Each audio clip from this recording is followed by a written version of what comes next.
They both wear the Nissan badge, but one is a Porsche baiting supercar and the other is a funky family runaround. So what would happen if you had the crazy idea to mix them together? Well, that's what would happen.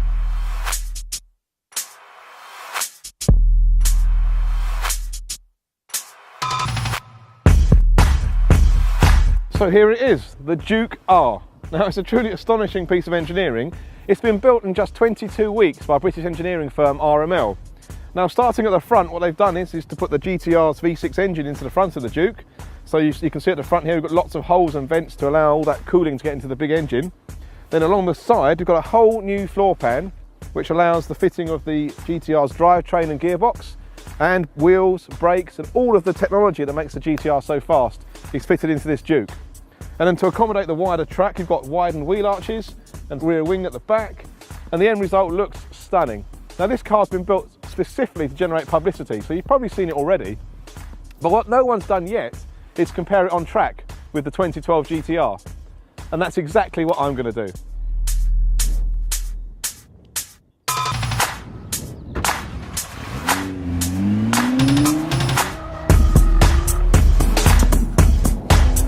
Throughout the long history of the GT-R, Nissan has constantly evolved its flagship sports car. The 2012 model has extra power and reworked suspension, and around Bedford, the mid-range punch of the engine and its ability to change direction really impressed.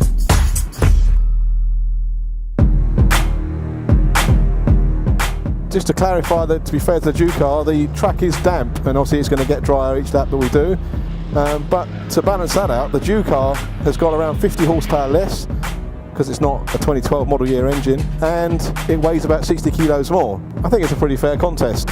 When you get in this car, it's just comedy because so many familiar Juke parts of the interior, and yet you've got the screen with all the gadgetry on it from the GT-R steering wheel and paddles, and a GT-R dials. So, and all the noises of that V6 engine, all the noise of the drivetrain, the sort of brutality you get in the GT-R is all there as well. So it's a bit of a weird one because your sort of eyes are telling you you're in a Juke, but your mind and all the other senses are telling you you're in a GT-R. So it's a pretty amazing vehicle, and it's pretty clear that it's got a shorter wheelbase and also a higher centre of gravity.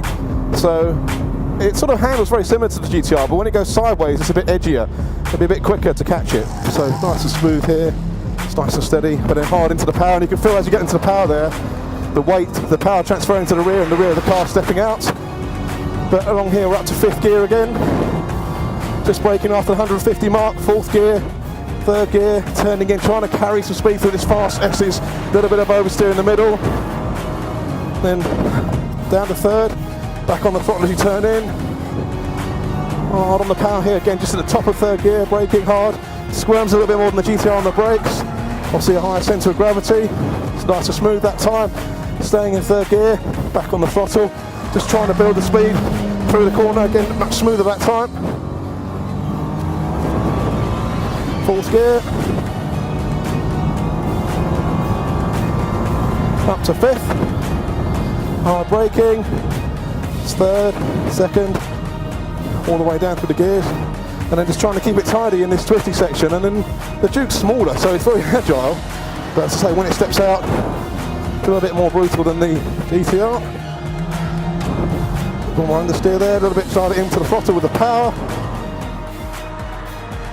Coming up to the line now, accelerate across the line. 1 minute 7.1 is the fastest lap I've done, but I could carry on driving this car all day. It's so much fun.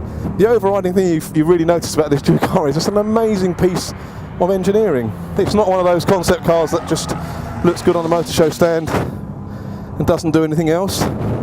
It's a proper car, and fair play to Nissan for building something that's such fun.